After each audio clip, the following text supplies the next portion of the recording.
What is up, everybody? This is Cody, aka DFS Prodigy, coming to you live late at night to talk about the upcoming NBA Overlay DFS breakdown of the matchup shop. So yes, it is late, but I love getting on these picks early before they change and the money comes in.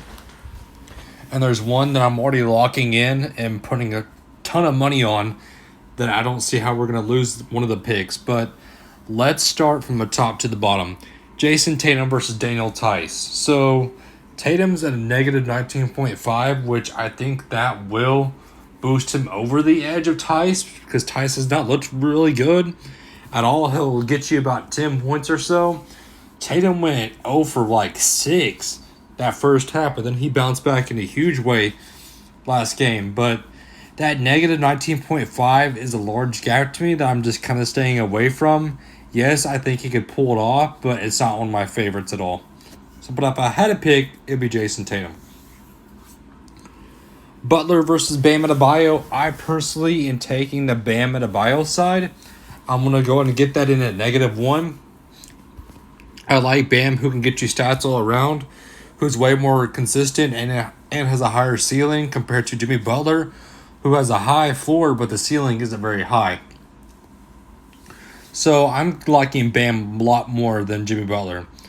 Kemba Walker versus Jaylen Brown. Jaylen Brown has looked way better than Kemba Walker has. Kemba Walker's just struggling shooting-wise. That it's just not looking too good for him. Jaylen Brown has been good from a betting standpoint, from a DFS standpoint, though the price is high.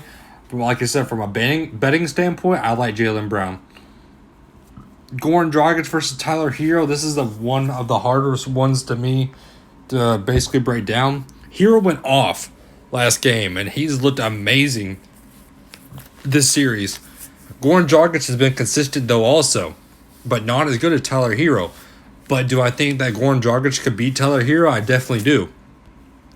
So that's just a matchup that is too close for me to call. For two players that I really like playing in all formats, I'm staying away. Marcus Smart versus Gordon Hayward. I like Gordon Hayward. I think that he is continuing basically to look amazing. He's been great coming back. He's fit in their system pretty well.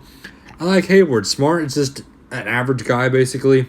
I don't think he'll get you the amount of points you need. I like Gordon Hayward. Now, the lock of the slate, and I repeat, the lock of the slate, get it in now. Get it in as fast as possible with this pick before the money moves, is Duncan Robertson versus Grant Williams. At a -1.5, Duncan Robertson is easily going to beat Grant Williams. Easily. I don't see how he could not. Grant Williams only played 1 minute last game. And at best, he'll play 10 minutes, if that. Duncan Robertson is a shooting monster. So, put your money on Duncan Robertson. Lock that in. Jay Crowder versus Andre Iguodala. I like Jay Crowder a lot, especially at the -11 standpoint. I like Jay Crowder. Brad Wanamaker versus Robert Williams. The third, Robert Williams has been getting the minutes. He's getting about 10 minutes or so. Brad Wanamaker is just, he's not playing that many minutes now that Gordon Hayward's back. So I like Robert Williams.